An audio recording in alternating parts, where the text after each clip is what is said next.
श्रीमद् भगवद गीता अध्याय 5 कर्म संन्यास योग।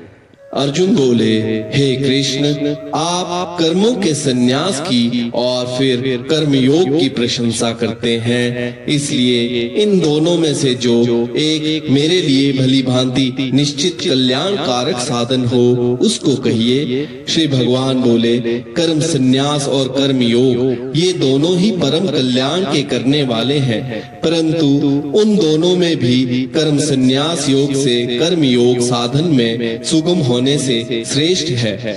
हे अर्जुन, जो पुरुष ना किसी से द्वेष करता है और ना किसी की आकांक्षा करता है, वह कर्मयोगी सदा सन्यासी ही समझने योग्य है, क्योंकि राग द्वेष आदि द्वंद्वों से रहित पुरुष सुख पूर्वक संसार बंधन से मुक्त हो जाता है। उपर्युक्त संन्यास और कर्म योग को मूर्ख लोग पृथक पृथक फल देने वाले कहते हैं, ना कि पंडिताजन, क्योंकि दोनों में से एक में भी समय प्रकार से स्थित पुरुष दोनों के फल रूप परमात्मा को प्राप्त होता है। ज्ञान योगियों द्वारा जो परम धाम प्राप्त किया जाता है, कर्म योगियों द्वारा भी वही प्राप्त किया जाता है। इसलिए जो पुरुष ज्ञान योग और कर्म योग को फल रूप में देखता है, वही यथार्थ देखता है। परंतु हे अर्जुन, कर्मयोग के बिना संन्यास अर्थात मन, इंद्रियां और शरीर द्वारा होने वाले संपूर्ण कर्मों में कर्तापन का त्याग प्राप्त होना कठिन है, और भगवत स्वरूप को मनन करने वाला कर्मयोगी पर ब्रह्म परमात्मा को शीघ्र ही प्राप्त होता है। जिसका मन अपने वश में है, जो जितेंद्रिय एवं विशुद्ध अंतकरण वाला है, और संपूर्ण प्राणियों का आत्म रूप परमात्मा ही जिसका आत्मा है, ऐसा कर्मयोगी कर्म करता हुआ भी लिप्त नहीं होता। तत्व को जानने वाला सांख्य योगी तो देखता हुआ, सुनता हुआ, स्पर्श करता हुआ, सूंघता हुआ, भोजन करता हुआ, गमन करता हुआ, सोता हुआ, श्वास लेता हुआ, बोलता हुआ, त्यागता हुआ, ग्रहण करता हुआ तथा आंखों को खोलता और मूंदता हुआ भी सब इंद्रियां अपने अपने अर्थों में बरत रही हैं, इस प्रकार समझकर निस्संदेह ऐसा माने कि मैं कुछ भी नहीं करता हूँ।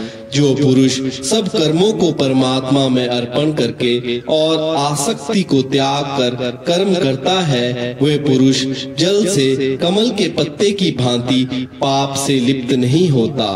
कर्मयोगी ममत्व बुद्धि रहित केवल इंद्रिय, मन, बुद्धि और शरीर द्वारा भी आसक्ति को त्याग कर अंतकरण की शुद्धि के लिए कर्म करते हैं।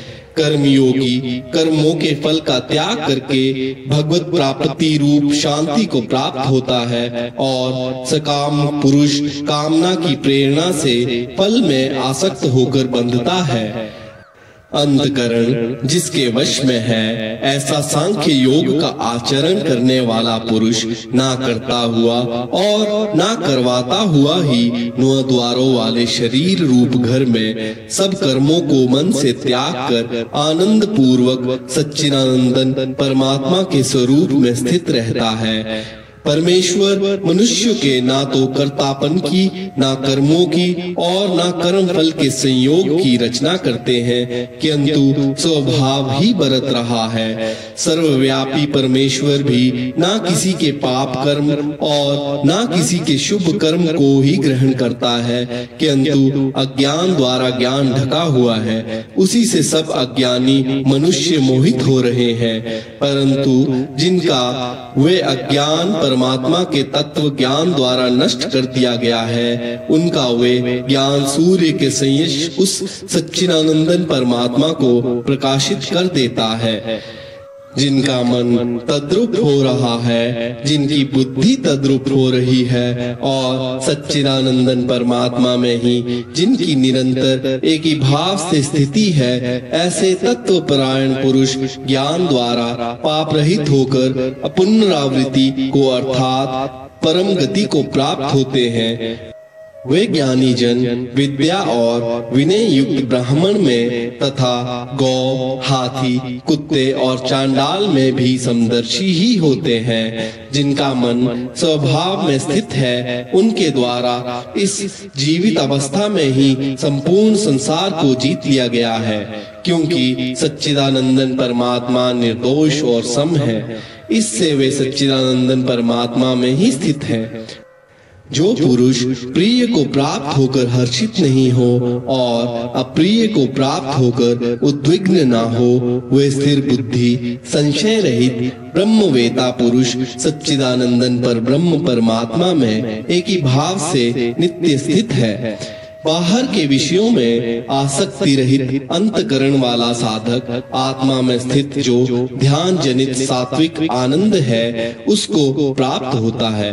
तदंतर वे सच्चिदानंदन पर ब्रह्म परमात्मा के ध्यान रूप योग में अभिन्न भाव से स्थित पुरुष अक्षय आनंद को अनुभव करता है। जो ये इंद्रिय तथा विषयों के संयोग से उत्पन्न होने वाले सब भोग हैं, यद्यपि विषय पुरुषों को सुख रूप भासते हैं, तो भी दुख के ही हेतु है और आदि अंत वाले अर्थात अनित्य है। इसलिए हे अर्जुन, बुद्धिमान विवेकी पुरुष उनमें नहीं रमता। जो साधक इस मनुष्य शरीर में शरीर का नाश होने से पहले पहले ही काम क्रोध से उत्पन्न होने वाले वेग को सहन करने में समर्थ हो जाता है, वही पुरुष योगी है और वही सुखी है।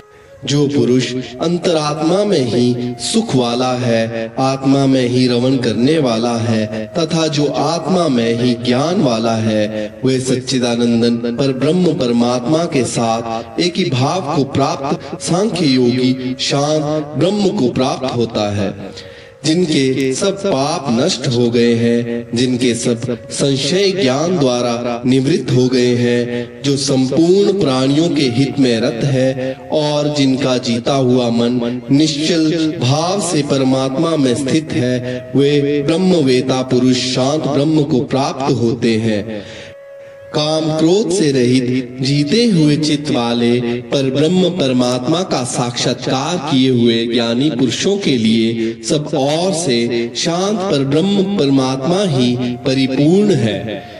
बाहर के विषय भोगों को ना चिंतन करता हुआ बाहर ही निकालकर और नेत्रों की दृष्टि को भ्रिकुटी के बीच में स्थित करके तथा नासिका में विचरने वाले प्राण और अपान वायु को सम करके जिसकी इंद्रियां, मन और बुद्धि जीती हुई है, ऐसा जो मोक्ष परायण मुनि इच्छा, भय और क्रोध से रहित हो गया है, वे सदा मुक्त ही है।